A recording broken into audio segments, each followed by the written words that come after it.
Salut à tous, c'est Julien Ponce, bienvenue pour un nouveau tuto gratuit sur Affinity Photo. Je vais vous montrer comment créer 5 effets façon Instagram.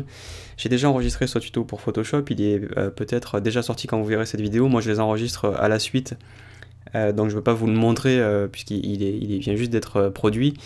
Comme pour Photoshop, le but c'est pas vraiment de prendre des effets Instagram et de les cloner exactement, mais plutôt de vous montrer comment on peut les faire en utilisant les mêmes outils. Et du coup pour que vous puissiez créer les vôtres en fait. Donc je vais vraiment vous donner la méthode qui vous permettra vous ensuite de pouvoir, si vous le souhaitez, reproduire exactement un effet Instagram. Mais en gros je vous apprends à pêcher plutôt que vous donner à manger. Je vous explique comment fonctionnent certains outils, je vous dis quelles sont les variables qui sont utilisées dans les effets façon Instagram, et du coup ça vous permettra à vous de faire les choses selon vos goûts, plutôt que de vous montrer exactement la recette de cuisine pour reproduire des effets très spécifiquement.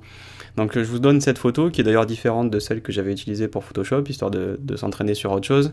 Là je l'ai glissé, c'est un DNG, hein, donc c'est un fichier brut, shooté au 6D à Londres manifestement.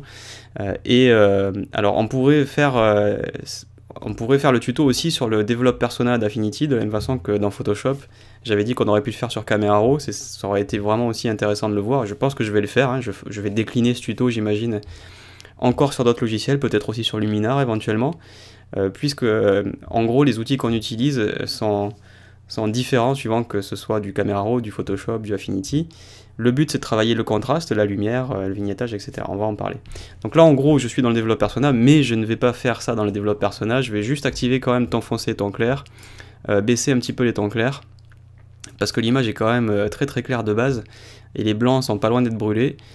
C'est pas surex, mais c'est juste histoire de ramener ça à un niveau un peu plus moyen. Et on va cliquer sur développement. Donc on passe du développe au photo persona. J'ai les macros qui sont affichés ici là, je vais les enlever parce que j'en ai pas besoin. Et donc on va maintenant parler des différents tiroirs en gros qu'on peut actionner pour créer des effets façon Instagram. Donc en gros sur Instagram ce qui se passe, parmi les effets qui sont proposés, c'est sensiblement les mêmes choses qui reviennent, mais en gros il y a évidemment la balance des blancs qui change. Ça reste le premier truc à actionner quand on veut donner une ambiance à une image, c'est changer la balance des blancs. Ça va déjà être plus froid ou plus chaud, donc déjà ça donne un style. Va être utilisé aussi évidemment le contraste, est-ce que les tons clairs sont plus clairs et les tons foncés plus foncés, ou une réduction du contraste, c'est-à-dire ce qui est foncé le devient moins, ce qui est clair le devient moins, tout s'aligne autour du gris moyen, et donc on a une image un peu plus fade, un peu plus plate. Ensuite il y a les décalages au niveau de l'histogramme sur les tons clairs et les tons foncés, on appelle ça dans Affinity la séparation des tons. En vrai on appelle ça aussi le virage partiel, ça c'est le terme utilisé chez Adobe dans Lightroom et dans Camera Raw. Ils ont utilisé séparation des tons dans Affinity Photo, c'est tout à fait exact, mais c'est parce qu'en fait c'est une traduction du split toning qui est le terme anglais. Et d'ailleurs fait intéressant, dans Photoshop, dans la version anglaise de Camera Raw, c'est bien le split toning qui est utilisé. Mais la traduction n'a pas été littérale, donc bon, l'équipe de traduction française de Adobe a choisi un autre terme, virage partiel, qui est lui aussi tout à fait exact. Donc en gros c'est teinter les lumières et les ombres différemment, ça correspond à ce qu'on faisait en argentique à l'époque. On a ensuite la possibilité de travailler en niveau de gris, c'est-à-dire de désaturer l'image, au contraire de la saturer, mais souvent de désaturer l'image, pour la teinter d'ailleurs, c'est-à-dire de mettre aussi au passage un petit coup de virage partiel, ce qui fait des sépias ou ce genre de choses. Et en général sur Instagram, alors des fois il y a des effets de texture sur l'image, mais surtout des gros effets de vignettage. Et donc je vais vous montrer évidemment comment créer un vignettage. Donc le vignettage, ce qui est cool, c'est qu'il peut se faire et il peut se cumuler avec tous les autres effets. Donc je vais vous faire une sorte de projet dans Affinity là, où en gros tout peut se cumuler et on peut actionner différents tiroirs, différentes variables pour mélanger des effets. Donc au final on en a 5, mais en vrai on peut les mélanger entre eux pour en obtenir beaucoup plus que 5. Donc le vignettage finalement c'est le plus simple, on va créer donc un réglage de courbe. Et vous voyez que quand on utilise la courbe et qu'on descend la courbe, qu'on dit au ton foncé d'être plus foncé, on se rend compte que dans les angles, ça a foncé le résultat. Alors comment on pourrait faire pour avoir ça uniquement dans les angles du coup? Alors du coup, avant de créer la courbe, c'était une petite astuce, je voulais vous montrer comment on faisait d'abord avec la courbe, mais il faudrait qu'on puisse avoir une sélection des angles, et comme ça la courbe ne s'appliquera qu'à cet endroit, parce que dans Affinity c'est comme dans Photoshop, quand on crée un calque de réglage, il y a un masque de fusion qui s'ajoute, mais si une sélection est en cours, le masque de fusion prend le contenu de la sélection. Donc on va faire cette sélection en amont, on va prendre un contour progressif très très fort, autour de voilà, 700-800, et on va aller du coin supérieur gauche au coin inférieur droit, et vous voyez que quand je vais appuyer sur Q, j'ai une sélection avec des bords très diffus, puisque j'ai sélectionné un contour progressif. Pensez à le faire avant de faire votre sélection. Alors là, du coup, j'ai tout sélectionné, sauf les angles. Et moi, je veux l'inverse, donc je vais faire sélectionner, inverser la sélection de pixels, et on va aller chercher un calque de réglage donc courbe, qui maintenant, vous voyez, on voit le petit masque s'afficher, va foncer uniquement les angles. Donc on peut faire notre vignette, que l'on peut plus ou moins prononcer ici. Et donc l'intérêt de faire ça, donc maintenant je peux désélectionner en faisant commande D sur Mac ou CTRL D sur PC. L'intérêt de faire ça, c'est qu'on a une vignette que l'on peut actionner ou pas, puisque c'est un calque de réglage à part, et dont on peut changer la force, en changeant tout simplement la courbe. Donc là déjà, vous avez pas mal d'effets Instagram qui utilisent la vignette. Donc commençons par faire un effet. Dans Instagram, on va changer la balance des blancs. Donc la première glissière teinte de bleu ou de jaune. Donc vous voyez que déjà si on réchauffe cette image, vous voyez que ça plus la vignette, ça suffit déjà, voilà, à changer radicalement l'apparence de l'image. Et ça peut constituer en soi un effet Instagram. Donc quand vous voulez explorer ce genre d'effet, commencez par tripatouiller la balance des blancs. Souvent dans Instagram, la balance des blancs est complètement flinguée pour donner un style à l'image. Donc ça peut être plus froid, plus chaud. On peut aussi teinter éventuellement vers les violets, magenta, pour vieillir un tout petit peu. Je vous montrerai aussi une autre façon de vieillir l'image dans un effet. Donc ça, par exemple, cette balance des blancs, à elle seule, elle peut servir d'effet. Donc j'ai créé un dossier, et comme j'avais un calque de réglage qui était sélectionné, il l'a mis automatiquement dedans, ce qui, moi, m'ennuie beaucoup, puisque quand j'ai un truc sélectionné, là, par exemple, dans Photoshop, si je cliquais sur créer un nouveau dossier, il créerait un nouveau dossier. Et lui, il appelle ça grouper les calques. Donc ça veut dire que par défaut, il considère que l'on veut ranger à l'intérieur. Vous voyez que si je clique, bam, mon effet 1, il s'est mis à l'intérieur. Or, moi, je voulais tout simplement créer... je voulais juste créer un dossier en plus, en fait. Donc ce qu'on fait en général, c'est qu'on va créer d'abord le calque de réglage avant de faire le dossier. Donc le deuxième effet qu'on pourrait faire, c'est en travaillant sur les tons, certains tons en particulier, par exemple que les tons clairs ou que les tons foncés. Donc en gros, l'outil niveau vous affiche la représentation des tons, vous connaissez l'histogramme, on peut faire un décalage dans les noirs et dans les blancs pour resserrer le contraste éventuellement, mais surtout on peut le faire sur les couleurs. Donc par exemple on peut prendre les bleus et on peut faire un décalage pour enlever d'une couleur primaire sur une partie des tons. Donc par exemple ici, on va pouvoir rajouter du bleu dans les blancs et on va pouvoir en enlever dans les noirs. Et on peut faire ça évidemment dans toutes les autres couleurs. Donc par exemple, hop ici, ajouter du rouge ou enlever du rouge, c'est qui va avoir pour effet ici de faire sortir du vert et du bleu dans les noirs. Vous voyez que là aussi ça suffit à donner un style assez puissant à l'image, avec ou pas la vignette, toujours pareil, hein, elle est optionnelle. Et donc ce truc là, maintenant je peux le mettre lui aussi dans un groupe. Donc on aurait pu le faire sur la lumière, enfin sur les tons clairs et sur les tons foncés, pour faire une sorte de séparation de tons à la main. On peut cumuler ou pas les effets, on le verra aussi à la fin quand on en aura 5. Donc maintenant je vais créer une vraie séparation des tons.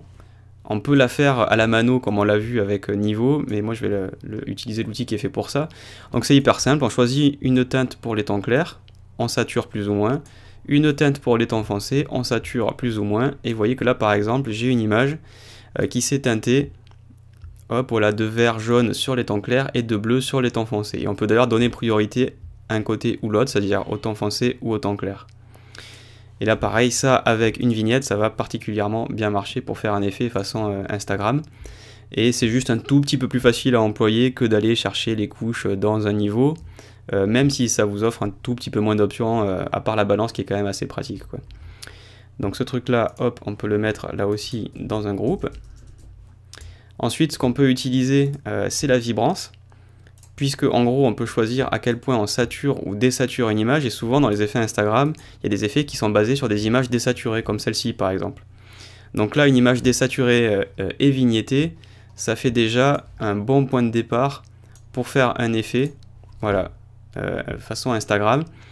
Et bon, histoire d'aller un peu plus loin, je vais au passage créer un calque de réglage courbe et je vais diminuer en fait le contraste. Donc en fait je vais rééclairer un tout petit peu les tons foncés. Vous voyez ici ça va tout simplement diminuer le contraste parce que je rends les tons clairs moins clairs et les tons foncés moins foncés. Vous voyez que ça aplatit l'image, ça la rend aussi très vieillotte. Pareil avec le vignettage, donc en général ça va bien ensemble.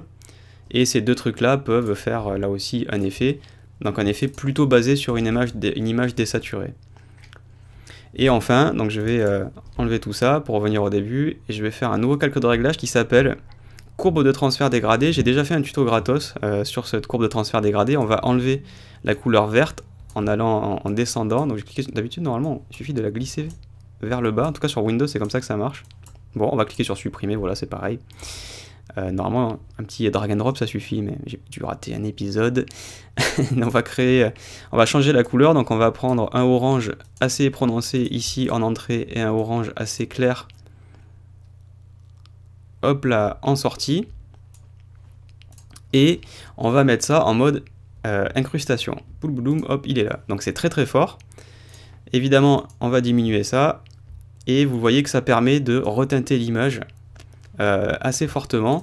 Ça peut marcher aussi pas mal avec des magentas pour avoir une image style image qui a vieilli, vous savez, avec les papiers de l'époque, les papiers photos qui ont pris les UV et ça devient un peu délavé. Et on peut cumuler ça avec ce qu'on avait mis avant, par exemple avec la vibrance. Donc si j'affiche l'effet d'avant que je mets vibrance, vous voyez que ça marche pas mal. Et là aussi avec le vignettage, en général Instagram il y a beaucoup de vignettage, mais moi je vous permets de l'activer ou de le désactiver. Et vous voyez que ce courbe de transfert dégradé là aussi vous permet de donner une teinte à une image, une ambiance à une image, vraiment hyper facilement, juste en utilisant l'incrustation. Et donc on peut, voilà, on a dit qu'on pouvait utiliser l'opacité pour le pousser plus ou moins fort. Voilà, et là vous avez votre cinquième effet. Tac, on va le mettre donc dans un dossier, effet 5. Et vous avez voilà les différents tiroirs que l'on peut utiliser donc pour faire des effets façon Instagram, sachant que peut-être qu'ils peuvent aussi se cumuler avec des balances des blancs, avec des niveaux que l'on a retouchés sur l'effet 2. Alors je vous déconseille de tout mettre en même temps, mais c'est des variables. On utilise ou pas certains outils, on mélange ça, on regarde ce que ça donne, ça vous plaît pas, vous changez les différents paramètres, et au final c'est bien plus que 5 réglages que vous allez pouvoir, 5 effets que vous allez pouvoir obtenir. Vous pouvez en obtenir vraiment des dizaines. Et si vous voulez faire un petit jeu, là, vous pouvez essayer d'allumer votre téléphone, regarder les différents effets qu'il y a dans Instagram, essayer d'observer ce que l'effet va faire sur une photo, et de l'observer d'une manière un peu scientifique, de vous dire, alors, les blancs, est-ce qu'ils changent? Est-ce que la balance des blancs est altérée? Est-ce que les blancs sont pas blancs? Donc, est-ce qu'ils sont teintés de bleu? Est-ce qu'ils sont teintés de jaune? Est-ce qu'il y a du vignettage, par exemple? Il y en a plus, il y en a moins. Est-ce qu'il y a du contraste? C'est-à-dire, est-ce que ce qui était foncé dans ma photo d'origine est encore plus foncé? Ou est-ce qu'il y a moins de contraste? Ça veut dire que dans ce cas-là, ce qui était foncé dans ma photo d'origine est moins foncé, et ce qui était clair était moins clair.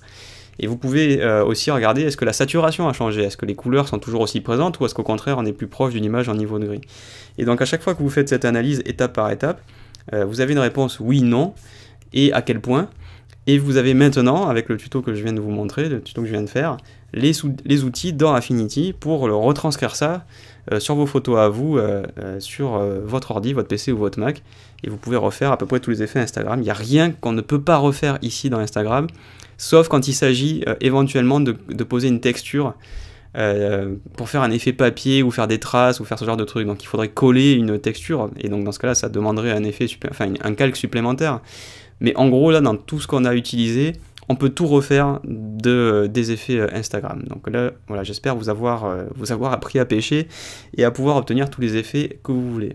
Donc si vous avez des questions, vous pouvez me les poser sur les commentaires de YouTube si vous regardez sur YouTube, ou sur le salon d'entraide de tuto.com.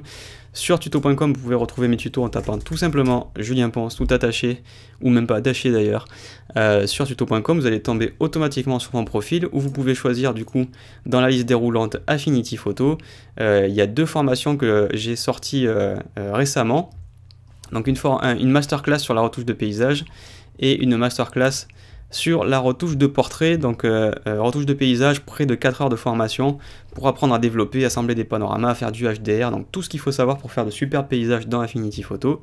Et j'ai sorti aussi une masterclass sur la retouche de portrait, 2h30 de formation, là aussi développement du fichier brut, retouche brute en local, non destructive, corriger la lumière et le bruit, et aussi évidemment faire un petit peu de maquillage, travailler la peau, incruster une texture. Par exemple, l'image que vous voyez ici dans la vignette, c'est un faux, c'est-à-dire c'est une fausse texture qui fait un effet de vitre mouillée, comme si j'avais shooté à travers une vitre, alors que ce n'était pas le cas. Donc on fait aussi un tout petit peu de photomontage. Donc vraiment deux belles formations sur Affinity Photo pour aller plus loin que ce qu'on a vu là aujourd'hui, puisque du coup les calques de réglage et le color grading, l'étalonnage couleur, tout ça c'est expliqué dans les deux formations, que ce soit pour le portrait ou pour le paysage. Voilà ce qu'on pouvait dire aujourd'hui sur Affinity Photo. Je reviendrai très bientôt avec un nouveau tuto. D'ici là, amusez-vous bien. Salut!